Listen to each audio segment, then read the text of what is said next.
যখন কথা বলেছিলাম তখনই জানিয়ে দিয়েছি এবং আমরা আসলে তথ্যটা সংগ্রহ করছি যে কি কি মামলা আছে সেগুলো তালিকাভুক্ত করে আইন মন্ত্রণালয় থেকে সেগুলো প্রত্যাহারের জন্য খুব দ্রুত ব্যবস্থা নেওয়া। আর কেন্দ্রীয়ভাবে জুট ব্যবসার ব্যাপারে কোনো সিদ্ধান্ত এসেছে, এটা নিয়ে আলোচনা হওয়ার কথা, যেহেতু এটা নিয়ে মানে খুন খারাপের মতো ঘটনা হয়।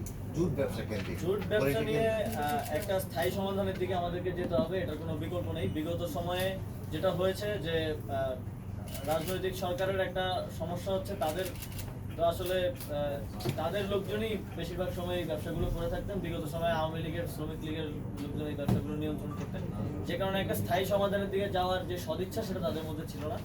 কিন্তু আমরা মনে করি এটা একটা স্থায়ী সমাধান হওয়া উচিত এবং সেটা সাস্টেনেবলি কিভাবে করা যায় এই বিষয়ে খুব দ্রুত একটা প্রপোজাল নিয়ে এসে এবং সেটা নিয়ে মালিক পক্ষের সাথে আলোচনার মাধ্যমে একটা স্থায়ী সমাধানের দিকে আমরা যাব, যাতে জুট ব্যবসাকে কেন্দ্র করে যে আনরেস্টটা হয় শ্রম অঞ্চলে, যেই সন্ত্রাস কার্যক্রম হয় সেগুলো আর না থাকে। এবং কিন্তু তাৎক্ষণিকভাবে জুট ব্যবসাকে কেন্দ্র করে যারা সন্ত্রাস করার চেষ্টা করছে তাদের ব্যাপারে স্বরাষ্ট্র মন্ত্রণালয় কঠোর অবস্থানে ইতিমধ্যেই গিয়েছে এবং সামনে এটা অব্যাহত।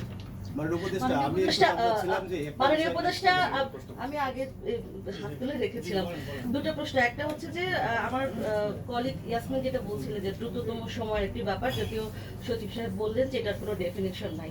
আমার প্রশ্ন হচ্ছে যে আপনারা কোনো আশার কথা শোনাতে পারেন কিনা, কারণ প্রতিদিনই আনরেস্ট হচ্ছে, সকালে কারখানা খোলে বিকেলে বন্ধ হয়ে যায়। এটা আসলে আমাদের বিদেশি বায়াররা ফিরে যাচ্ছে, এটা নিশ্চয়ই বিজিএমই যারা আছেন ওনারা ভালো জানেন। আপনারা কোনো আশার কথা শোনাতে পারেন কিনা যে না এটা খুব দুদিনের মধ্যে বা 3 দিনের মধ্যে, এটা একটা। আর শুধু গার্মেন্টস না, আরো অনেক শিল্প প্রতিষ্ঠান রয়েছে।